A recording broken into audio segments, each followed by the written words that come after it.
Welcome everyone. Tonight is Monday the 24th of September and we're recording Unit 8, and I'm glad to see we have Lisa, who's already graduated. You've come back for a little bit more, have you, Lisa? Well, I thought I might as well. Absolutely.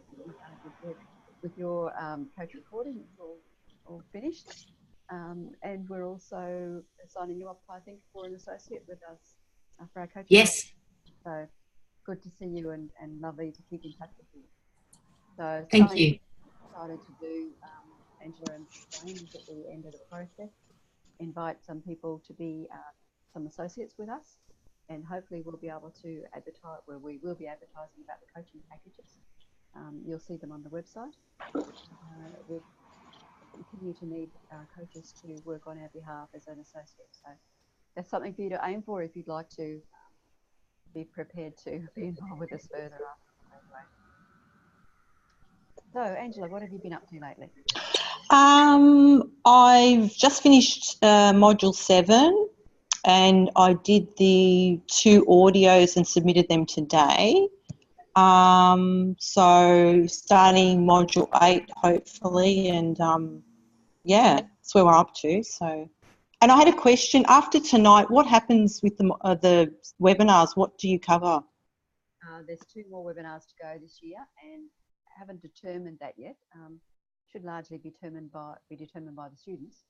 So what I've done in the past is talk with Glenda, and we've picked a couple of topics that have been a bit difficult for students as they've gone through, and then we've elaborated on those in the last 2. But if you've got some area that you'd like us to talk about, please just send us an email, and we can develop up some scenarios around that. The other thing that we've done in the past as well is just put scenarios to you that we can coach around. And that's probably a very valuable thing for you to do as well. So we make up a scenario, or you could bring a scenario like you do on the workshops, and we can have a triadic approach where somebody coaches, the other one is the coachee with the issue or the concern, and then we all can provide feedback later on, particularly around the ICF competencies and how that relates to both the process of coaching and becoming an excellent coach. I think I've got someone chatting. Yeah. Oh, sorry, Susan, the mic's a bit soft. I'm having trouble hearing you. Again. I think Dwayne messaged too that he can't hear as well. How is that? Is that better? Yes. Yes, it just wasn't pushed in well enough. Thank you. Okay. Yeah, good on you. Thanks very much. It's gone that way. Okay, Dwayne, your turn. How have you been since last month? What have I been doing? We had a hack day, which was pretty cool. I've just been flat out fixing problems before Christmas at work, doing my coaching thing. So I've got 2 recordings to do for section 8, and that's it. I've done all the other bits. Oh, that's good. Great. Yeah, it'll be fun. Yeah, And yeah, and yeah, that's fun. So I did that with my wife, as I found other people aren't as reliable. That's it. Well, if And you know that's somebody, let me know, and I'll see if I can find you another student or somebody else who could be your coachee. no worries. Okay, we did that with Ian, and Sue Murphy was very forthcoming and saying, okay, I can give you an hour of my time on this day. And so that's how he got through his last one as well. Cool. Yeah, and I'm happy to help out too, apart from me going on holidays for 2 weeks, or for 3 weeks from Wednesday. So apart from that, I'm happy to help out as well. Thank you, Lisa. That's really appreciated. I'm sure, yeah, there you go. Dwayne might be in touch with you. Because it's not only challenging to find somebody, but it's also a little bit awkward with somebody you know. Absolutely. Yeah, I decided I could not coach my husband. My first recording took 7 attempts before I could get my act together. My wife lost it with me. Dwayne, if you're stuck and you need somebody, I'll volunteer too. No worries. Thanks, guys. Yep. So, Lisa, are you okay for me to send your details to Dwayne and Angela? Yeah, absolutely. Yeah, no problem at all. There you go. Fantastic. That's what it's all about, isn't it? Buddying up. So, Lisa, since you've graduated, what have you been up to? So I have to say, my major focus has been getting ready for my holiday. I go to Africa with my family on Thursday for 3 weeks, so that's kind of distracted me a little bit. But I have been making sure that all my website and all my resource material is in tip-top shape, and I've been doing some pro bono coaching for a young lady who used to work in one of my teams. So we've done 3 coaching sessions, and yeah, she's just super excited to have a coach, and most particularly a free coach. And yeah, it's going really well, and it's been very good for building my confidence as well. Yeah, and the word will spread as well. Yes. Yeah, I've had a few meetings with some ex-colleagues of mine around, potential for future activity as well. But just been very, very softly. That's good. So when you get back, you can sort of get into the full swing again. Yeah, that's right. Fantastic. Okay.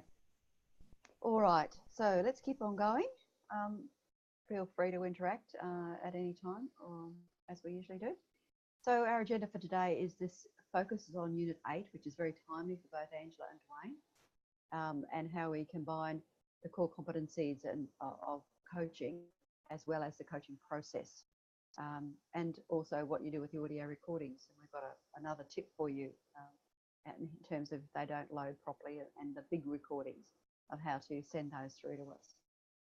So this is a combination of the steps in your current workbook, and we've created them into a new process called Coach. Are you not able to hear me again? Still soft. It's a bit faint, sorry. I don't know what to do about that. That's better. Is that better? It's just connection, I think. Yeah, that's a bit better. A bit better. Maybe I'll hold it in there. Yeah, that's good. Okay. All right. So yeah, so we're looking at finding out about the problem. This is your first step, which is about what's the critical issue.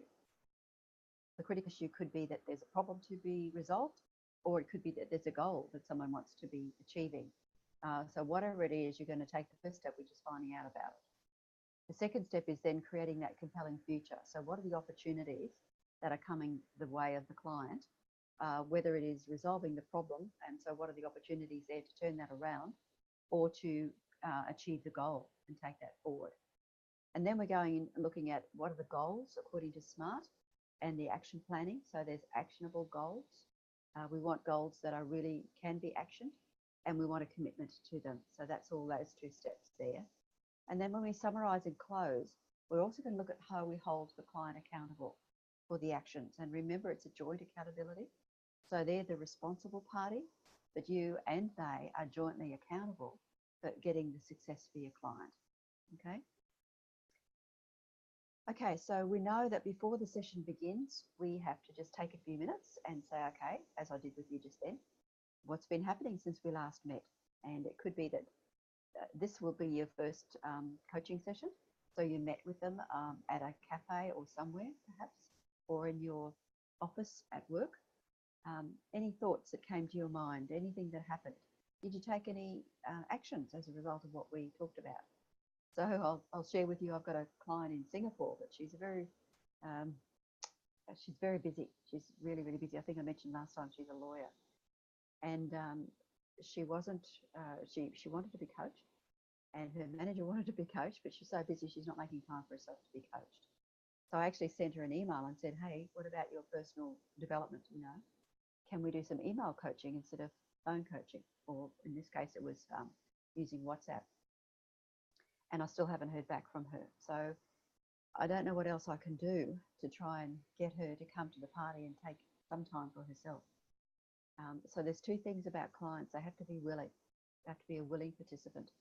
And second, the chemistry has to be right. So I know this person, I've met with her. She's a friend of a friend. And I started out coaching her probably 18 months ago. And we had a number of sessions. And that was fine. And now she's come back again. So I know she's willing, but she's not willing because she's not making the time. So what's been happening since you last saw them? And are there any immediate concerns that are going to get in the way of getting straight down into your coaching session? So you need to look at things like, do you want to go to the loo? Do you want to get a drink? Do you have to make a phone call? Do you want to put your phone on silent? All those sorts of things, which will help to have the coaching session progress without incident. Okay, just unmute yourself if you've got any comments or anything you want to ask. So let's look at finding out about the problem, if it is a problem, okay? Because there's slightly different wordings if it's a goal. So we'll just look at the problem first of all. So what's the critical issue to be addressed? Or is there a problem to be solved or a goal to be achieved? And let's look at the problem. Now we go through these steps, which are the steps in your workbook. And as Lisa would probably tell you, if you go through them one by one, exactly as they are, and I think there are about 13 of them in your workbook, you will find out about that problem. Lisa, am I right? Yeah, I was surprised how verbatim you can do it. So I was really tempted to, translate it into my speak and, ad lib, but it was most effective if I just did it verbatim. Yeah, okay. So good on you. So has anyone got a problem that we can just give as a demonstration right now?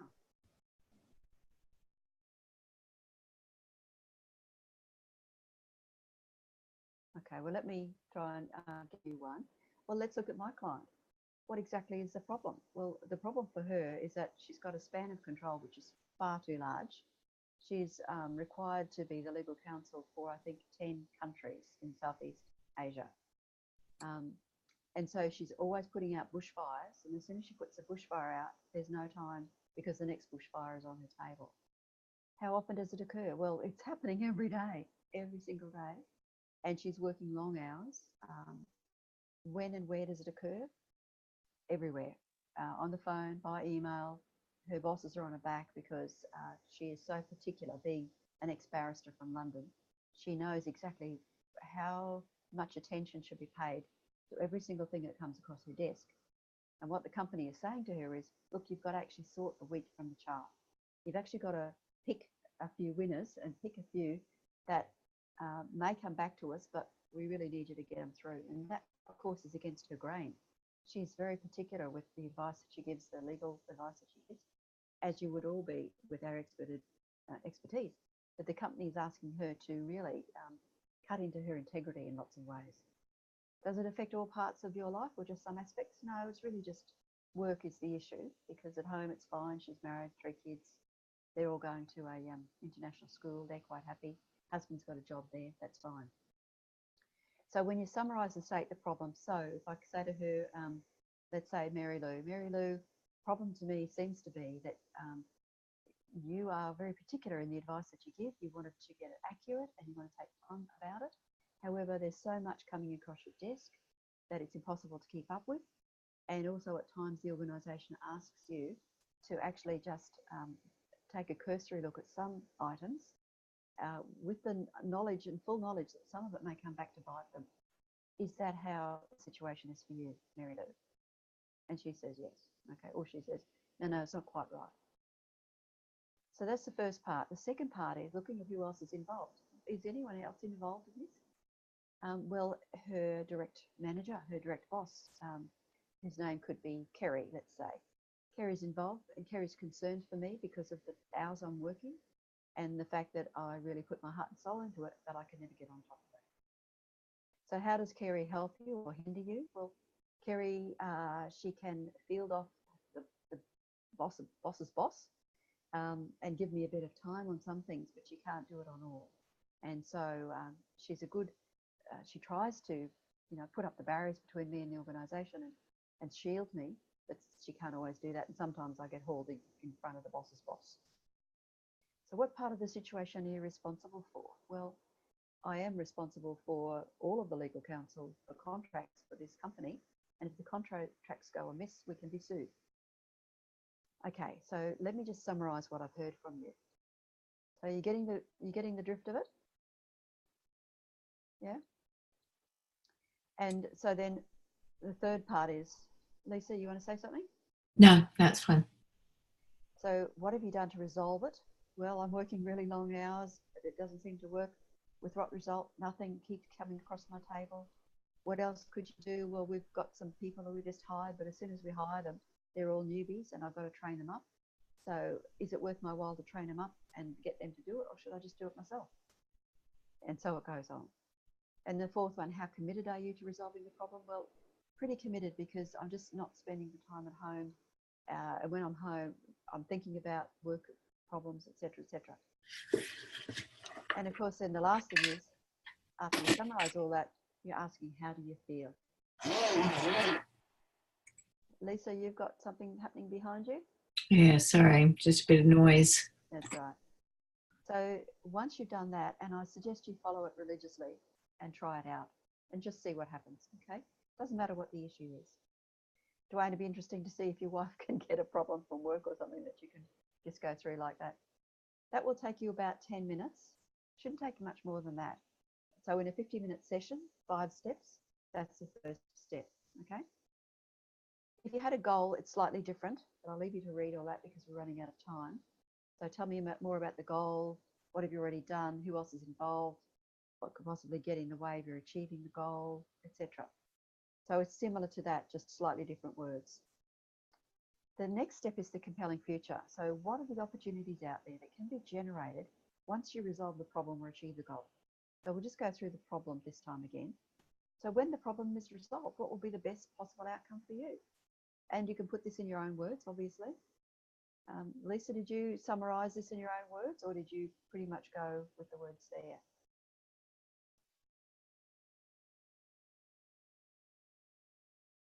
You've got to unmute yourself, Lisa. No, you haven't got you unmuted. Ah, that's better. It's better. Again, the exact words were pretty good. Yeah. Okay. All right. So if you stick with it, you can't go wrong. And I think in your first, say, 6 months, you may stick with these words, but you'll find a way and a pattern that fits for you. Okay. The second one is, when you achieve the goal, how will your life be different? In what ways specifically, which is the NLP specifically? What needs to happen to bring this about, and what else, and what else, and what else? Okay. And who else needs to be involved with it to resolve the situation or achieve the goal? And what part would you be responsible for? What would the other person be responsible for? And what would success look like for you? So summarize that. And of course, then at the end of that, how will you feel when the problem is resolved? Okay. The next one is about the goal, slightly different words, but pretty much the same. So when you achieve the goal, how will your life be different? In what ways? And this is where you get into the NLP stuff. Who will you be living with? What exactly would you be doing? Describe a day for me. Describe a day that you'd be so pumped, you're feeling so successful. How will your lifestyle be? Will you still be living in the city? Will you be living in the country? If you're going to move to the country, what sort of house would you like? Would it be on acreage? This is where you really tease out the what, where, when, how, with whom, and all of the NLP. What does it look like? What does it feel like? What are the smells? What's the air temperature? All of that stuff is where you take a lot of time looking at the vision for the future when it is a goal, okay? Secondly, what higher order purpose will you be serving when you achieve your goal? With what outcome? Well, I mean, the goal, if you're going to move to the country, you might grow cattle, or you might have sheep or pigs, or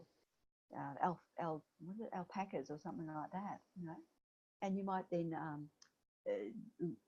move yourself into the community and become part of the community. You might sell fresh eggs in response, you know, in exchange for meat or whatever. So what's the higher order purpose? Is it to get back to nature, to get back to your roots, just to be, recycling or whatever? And you'd be amazed at the responses that people give you when you ask those open-ended questions, because with these two segments, it's all about discovery. It's very open-ended questions. You're not really looking for much detail, although in the previous one, finding the problem, you do want some detail. And then, of course, once you've got the higher order picture, so go higher order first, and then go into the detail with detailed questions. Who else is involved? How satisfied will you be? And how do you feel? And you can see the smile on their face when they're feeling, oh, this is just where I want to be. I want to be here in 12 months' time. Or, oh, I have to work for another 4 years, but in the 5th year, I can make that move, right? It doesn't really matter what the time frame is. I'd like it to be within 5 years though, because it's kind of like an achievable goal. Whereas if they put a 12-year goal on it, it's pretty much grasping at straws in some cases. So those are the most two important segments to really spend time on. So you might spend 10 minutes on this, you might spend 15 minutes on it, up to you, roughly, in your final recording, okay? But just for our purposes, spend 10 minutes and see how much you can get out of the client. Any questions on that from Angela, Dwayne? All good? Okay. All right, let's keep moving then. So the next part is, out of that beautiful picture of the goal, whether it's a problem that's now resolved, I'm now managing my time, I'm able to keep up with all the paperwork that comes across my desk, I'm able to do a great job of giving legal advice that's sound and reliable, and I know it won't come back to bite the company. That would be absolutely wonderful. So my goal is to have enough time in my day that I can give legal advice that's sound and reliable and doesn't come back to bite the company. That would be a nice goal, okay? From the second perspective of achieving a dream of moving to the country, the goal would be, in 12 months' time, I'm moving to the country in a little cottage where I can raise alpaca and integrate myself into the community and exchange my goods and products and services with the community. That's it. So have the client state that goal succinctly as a statement, as not something in the future, but in 12 months' time, I'm going to be doing this, okay? And loud and clear, and write it down if you can. Get them to write it down, or you write it down. It's good if you've got a whiteboard or just a big pad in front of you where you can write it down. And as you do, you'll find that the client might adjust their words. So they might say, oh no, it's not alpacas I want, it's sheep, because I want to be able to spin yarn and make woolen clothes or something like that. And the next session they come to, they might say, oh, I've thought about that, and really so I want to raise goats, right? So it's not set in concrete, but it's set for now, and it's smart and measurable, and there's a time frame and all that sort of stuff. Good with that? Okay. And then the action planning. Now, most of you can do the action planning standing on your head. That's not a problem with all of you. So what you need to be careful of is just action planning one goal at a time.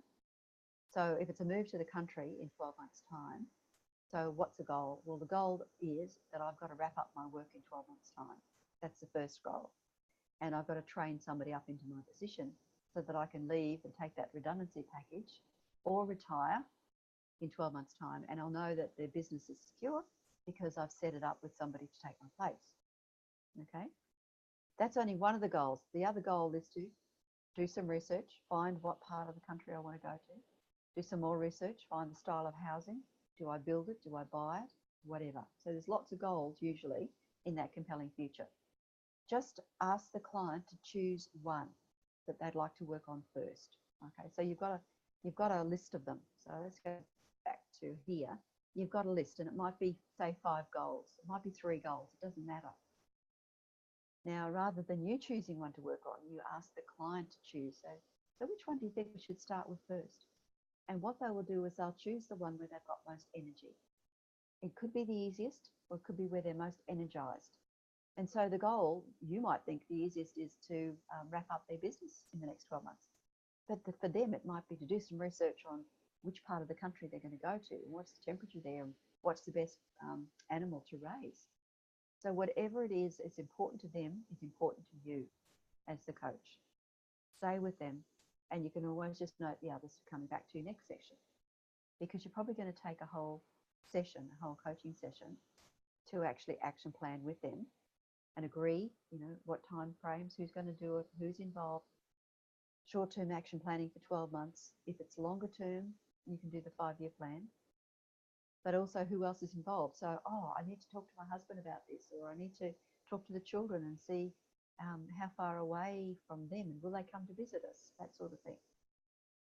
So once that's done, then you're into barriers. So let's say we are going to move to the country.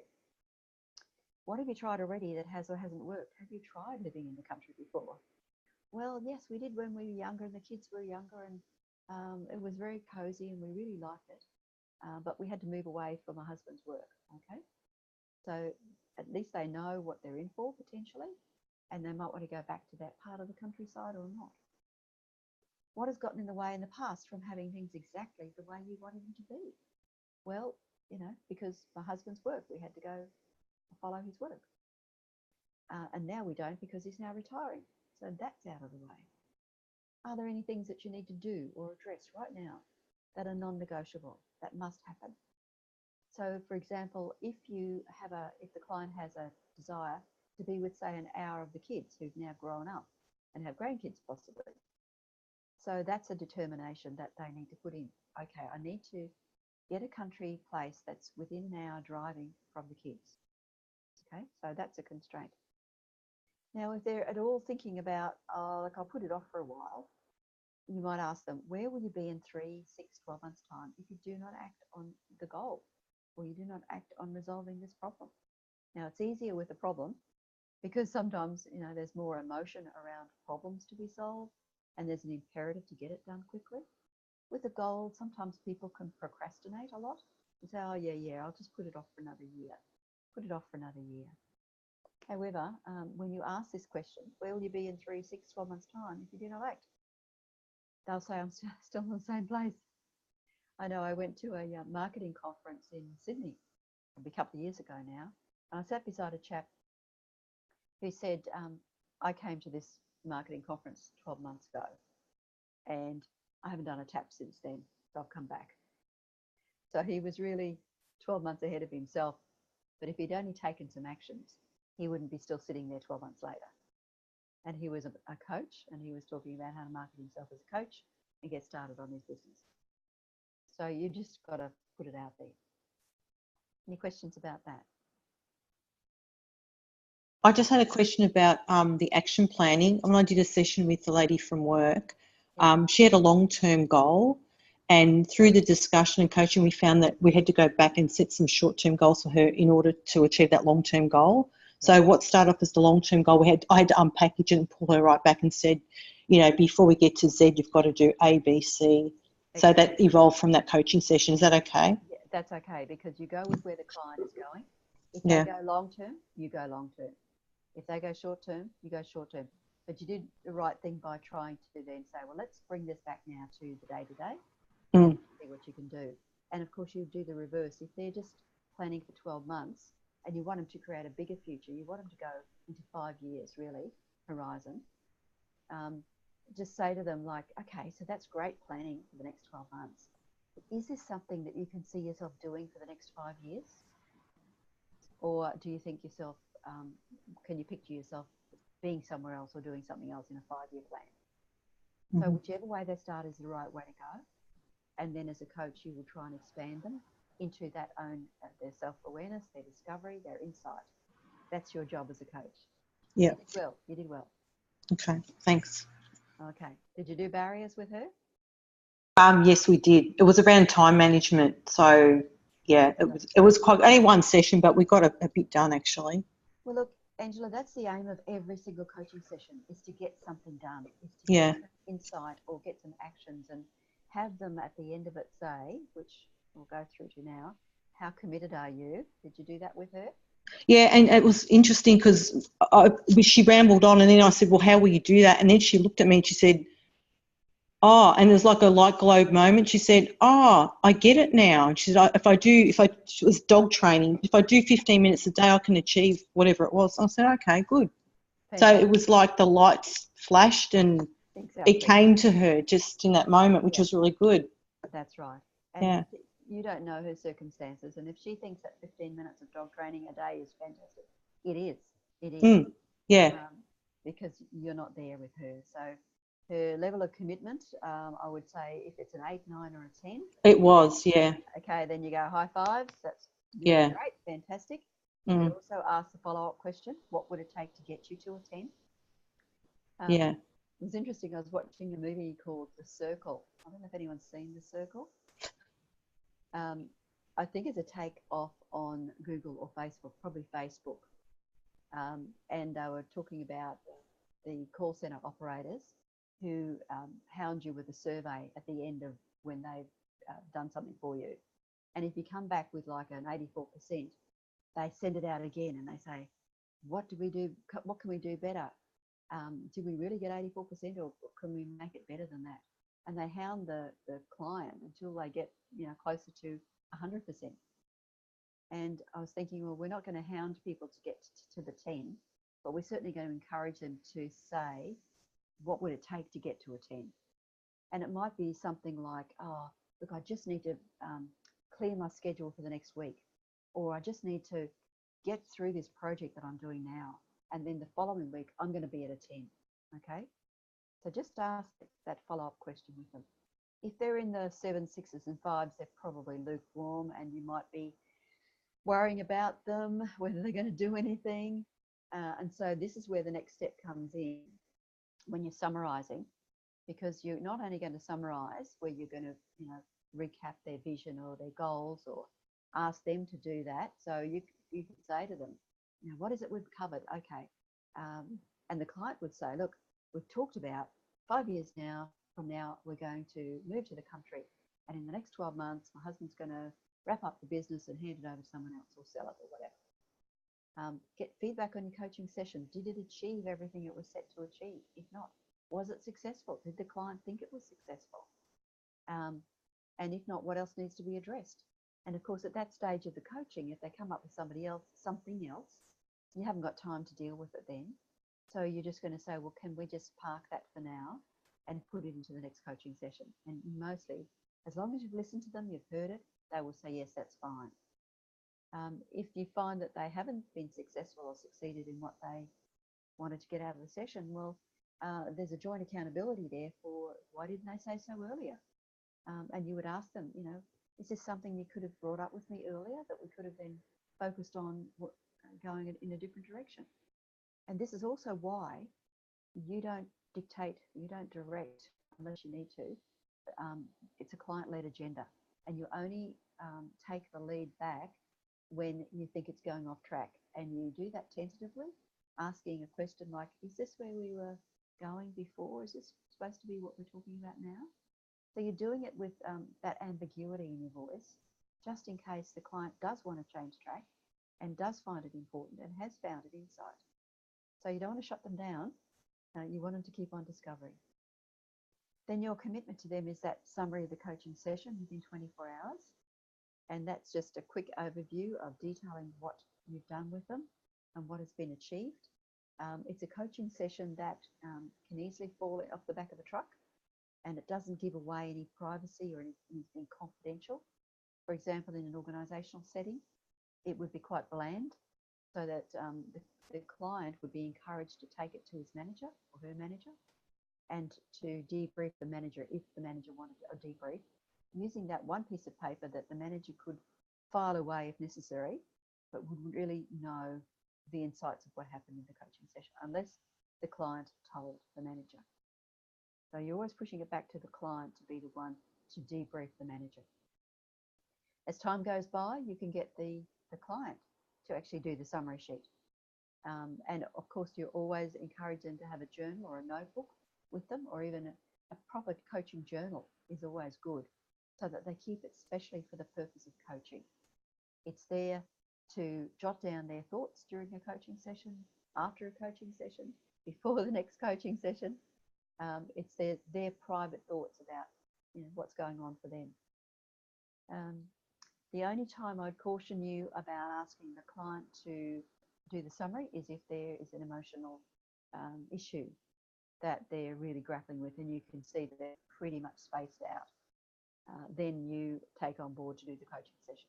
Or if it's a session where they've got big wows, big ahas, that you think their head is swimming, then of course you may take on that summary of the coaching session. I think I've mentioned to you before, always having your coaching session leading up to lunchtime or leading up to leaving work for home if you possibly can, or having the client allow half an hour at least space afterwards to consolidate the learnings. Lisa. Suzanne, I was just going to say I've been doing the summary for my client after our sessions, and I find that it's actually been really good for me to consolidate the session. Yeah. as well. But for my client who's feeling quite uncertain about everything, being able to write it all down for her is being very good for her. Particularly making sure we capture all the actions properly. Yeah, So that's good. she's really appreciated that. I think is almost, it feels like it's a little bit of an added service to her. Good. So is she doing that during the session? She's making notes? She is making notes, and one of the things that we discussed in our last session was her, she's having some memory issues, and so we actually discussed an action around getting better at note taking. And our last session, she showed up with her laptop with a OneNote session open, and she took prolific notes. So it was really good. Fantastic. And it really depends on the client, how they want to do it. Some people don't, and some people do. Yeah, and I think I've demonstrated that I'm capturing good notes, and so she's going, "Ooh, I want to be like that." One of our executive coaches has said that. She says she gets clients in, and she teaches them. She's a leadership coach. Teaches them how to be better leaders and how to respond to their people better. And then they come back to her and they tell her stories, and they say, "And I sounded just like you." So you will find that your clients will emulate you, and that's a really good sign of a fall as well. Good on you. Yeah, exactly. Okay. All right. So then you're asking about the date for the next coaching session. It depends. As you know, I like to have a few coaching sessions up front quickly, say first 4, one a week. If there's an issue to be resolved particularly, or something that's needing attention. I know that in an organisational setting, if you've got, say, our executive coaches, they're working on a once-a-month basis, but they're on a process of debriefing a particular assessment tool, and then once a month they're meeting to develop an individual development plan. So it's not like the real coaching that we're teaching you guys to do. It's not being in the moment. It's not being totally client-led. It's got an agenda. And you'll find if you're in an organisation working that a lot of the organisations have that agenda. However, we're teaching you to know how to do it in the moment with the client, those coachable moments as well. So you've got the date for the next session. If you're in an organisation, you would have worked it out as part of the logistics with the manager before the sessions have even begun. You worked out a venue and a time. You might confirm then that what's the next goal you think you want to work on, or you could just leave it till the next session. Is there any information the client needs to bring with them to guide them, help them, any research they need to do beforehand? And then you thank them and off we go. But the other thing to do with that session is also this. You're going to hold them accountable, hold each other accountable. Where's the rest of this slide? Oh, there we go. So how are you going to hold each other accountable to achieve the results? So the client, as I mentioned, is responsible for the outcomes, but you have joint accountability for helping them achieve them. So what does it mean? So for the client, it means they're going to take the actions, hopefully. They're not going to give up. They're going to keep to their commitment, and they're going to learn from each attempt. Okay, because remember, there's no such thing as failure. It's all feedback. So that didn't quite work out for you this time. What did you learn from that? Now you know not to do that. What are you going to do differently next time? For the coach, it's about keeping in touch on a weekly basis, emailing me. I know with my my PhD supervisor, things have got a bit slack in the last couple of months, and I've had to change supervisor. So this one's really on board, and she's keeping me accountable. So she's emailing me, she's sending me articles. She phoned me today and said, can we have a conversation? Because I don't think you're quite on the right track with this. And that's wonderful. I now feel that I can move ahead. So she's my coach, and she is a coach, even though she's an academic, but she understands peer coaching in particular. So she's keeping in touch, and she's encouraging and motivating me, because I'm pretty demotivated at the moment, I can tell you, after all this time, and finding I've been down a few rabbit holes and coming back up again, and I've got to get back to my data and start analysing it all over again. But anyway, she can support me as best she can, and together hopefully we will celebrate the wins and the successes, and that's what I want you to do with your clients as well. Even if it's a high five or it's an email of congratulations. I don't know if you know, we sent out congratulations to Ian Edwards, who graduated today, and Lisa, thank you for giving him a heads up as well. So that's the little things, but they're really, really big. And Ian's come back to us and said, thanks very much, you guys. You've been a great help and support to us. I think, Dwayne, you sent a lot of little stories and stuff to Glenda, which she appreciates.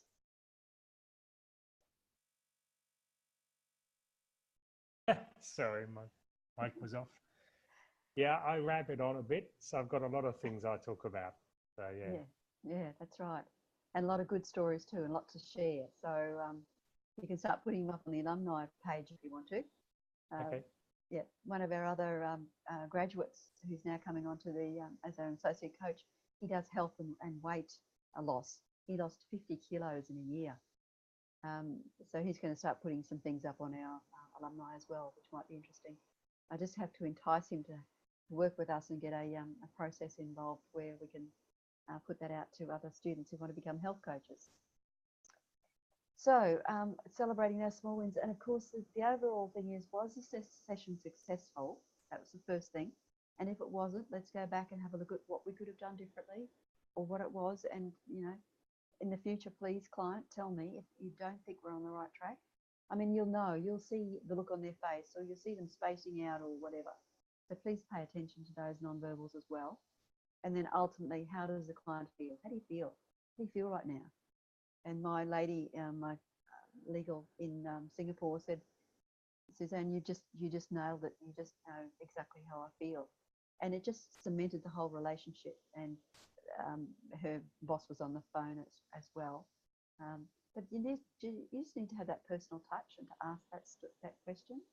And so I need to get back to her and show her a bit more support as well, because she's not coming forth and taking care of herself in the whole process. Okay.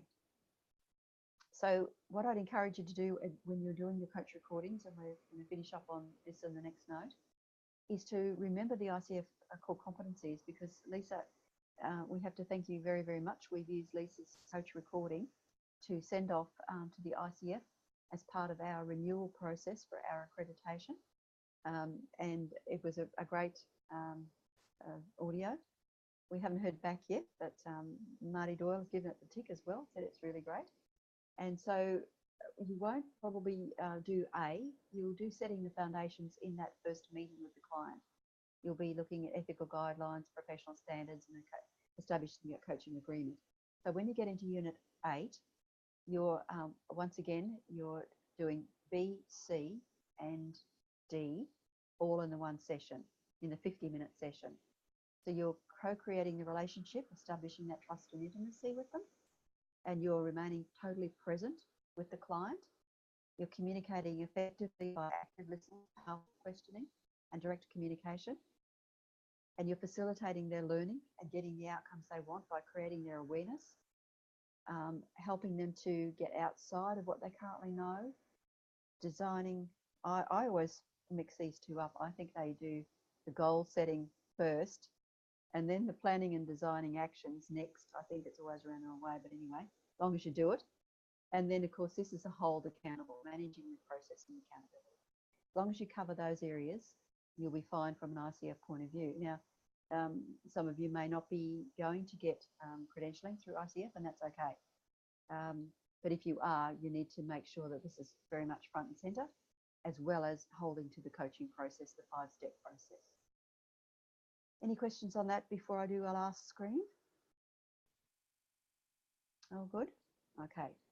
So you might want to just print out that sheet or have that next to you when you're doing your coaching. But I think, you know, we've gone through it enough that you know exactly what you're doing. This is what we did in Unit 6.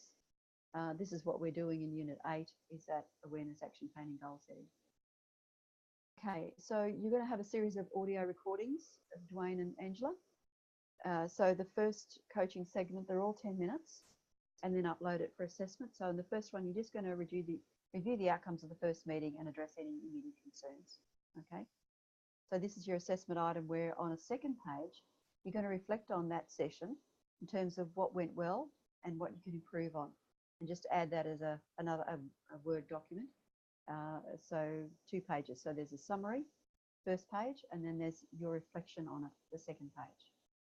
And so they go on, okay? Pretty easy peasy. Now, if you're having trouble with audio recording, last webinar I mentioned that you can use freeconferencecall.com if you want to record it on the phone, or you can use Dropbox as well. Now, there's another one that we've discovered, and that's called WeTransfer. WeTransfer. It's really good, and the reason is because I just uploaded 62 Word files to my supervisor the other day, and it took all of them. Easy peasy. So it'll take a 50-minute audio, I feel, that very easy. So you just go to wetransfer.com, and this is a picture of what you'll have to fill out the details on. So you click to add your file. You put the email, your email address is in that box. The email you send it to is admin@professionalcoachtraining.com.au, and you'll add your message and say, here it is. It's please label it 8.3.1 or 8.3.3, finding out about the problem from Dwayne or from Angela, and click your transfer. That's it. Nothing more. It's much easier than Dropbox, I think. So I think we're at the end of our, thank you very much, end of our webinar for tonight. So are there any questions, discussions? I'll just get you to unmute yourself and just give us a comment or a feedback or a something before we go. I had a question. If a typical coaching session goes for 1 hour, Yeah. how do you account for the time that you spend doing the summary notes? Is that included in the hour, or No, how does that work? It's afterwards, Angela. Okay. So you'll have your client for probably 50 minutes out of a 60 minutes. So it's that, leave yourself 10 minutes. But Yeah. then you should leave yourself half an hour after if you possibly can. Okay. You can do your summary, collate your notes while it's fresh in your mind. I remember when I was doing 8 clients at one time and my mind was just boggling. And I really had to sit down and make sure I got the details correct. I wasn't recording, I was just memorizing, okay? Mm. So I'd encourage you to have at least an hour and a half allocated per client, even 2 hours if you possibly can, to give yourself a break. So if you have a client at 9, say 11, 1 and 3, you could do 4 clients in a day, okay? And that's probably all I'd recommend. So with my 8 clients, I had to stagger them through the week. I was also doing some other bits and bobs. But believe me, you'll want to spend a half an hour afterwards collating your notes. Okay? Lisa, how are you finding that? Yeah, and look, it's a little bit of a special case because I'm doing a pro bono, a real love job, I have to say. Yeah. So I'm allowing, I've got travel time to get there and back. And generally speaking, it's taking me maybe 15 or 20 minutes to compile the notes. Because I'm doing leadership coaching, and I have to say, Suzanne, I know you're not going to be a particular fan of this, but a little bit of mentoring along the way. There's a little bit of research and digging up some stuff to forward to my client as well. But very much teaching her that, look, this stuff is there. You just need to have a curious mind to go and find it. Yeah. And it's okay to do the mentoring stuff as well, as long as it's clear to you and the client that that's what you're going to do. Yeah, and I have been very clear to her, and it's a bit of an exceptional circumstance because she was in one of my teams previously, and I was previously her mentor. There you go. So you had a prior relationship. Yeah, but she's just ecstatic with the opportunity to have a coach. Yeah. And I, I'm very fortunate. It's lovely to have your first client be very grateful and to be delightful as well. So absolutely. You want to work with people that you like. I was talking to one of our executive coaches and I hadn't spoken to him for a couple of years. And he got himself into an organisation where he was coaching all the time around some building products. Now, you wouldn't imagine you can coach around that, but coaching builders how to improve their business for a building company, right?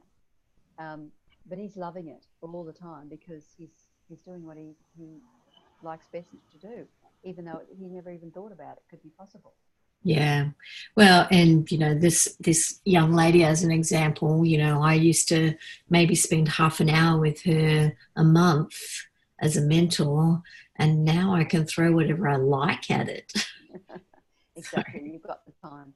Yeah. Can I also suggest, and maybe Angela, you'd be interested, that Lisa, you may at some stage want to cut back your time if you get really busy, and you could, now that you've got the relationship and been there, you could do it by Skype or Zoom or whatever. Okay. Or if Yeah. alternate one you can do, for example, just say meet her physically once a month and do Yeah. that by phone or Zoom. So Yeah. you'll work it out. Yeah, so we've done 3 sessions now, and I think the next one we will try to telecommute, as we say. We'll try and use the technology and see how that works for us. Yeah, good idea to try it, and try it with your pro bono before you actually get in with your paid clients. Yeah, okay. yeah, and I've been really clear with her that I love to catch up with her and I love to do the coaching, but I am getting a benefit out of it as well. So we're clear it's mutual. Yeah, very good. That's good. Okay. All right. Angela, anything else from you? Yeah, I had a question about the assessments in Module 8. So do you do like the first 10-minute one and then send it off for assessment before attempting the next one? Is that the way to do it? Yeah, in theory that is. In practice, sometimes it doesn't work that way. So what students typically do is they've got a person who they may coach for 50 minutes. The reason for having 10-minute segments is so that you don't get off track. So what they do, if they've got a client and you want to coach for 50 minutes, at the end of the 10 minutes, stop your phone, stop your recording, and then start the next recording. Right? Okay. And send us the first 2. The first 2 are the most critical, I think, Angela, because I think the rest will follow their own path. But if you want to continue with the client and you're actually doing good work with them, I'd encourage you to continue, right?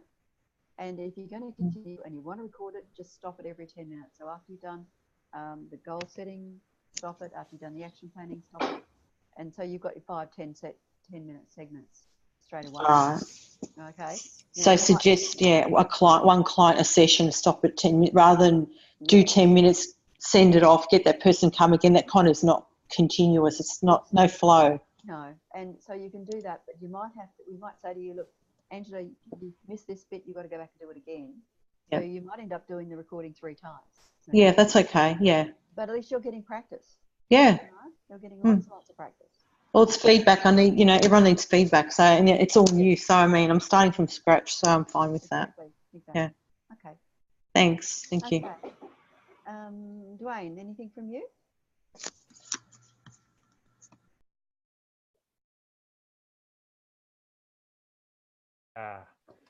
Yeah, I found taking notes to be a real pain because you're not 100% with the client. So then I thought, you know what? I've been wanting to learn shorthand for 28 years. So I started learning Greek shorthand. Yeah. And then my wife says to me, we've been together 20 years. Oh, yeah, I do shorthand. When did that happen?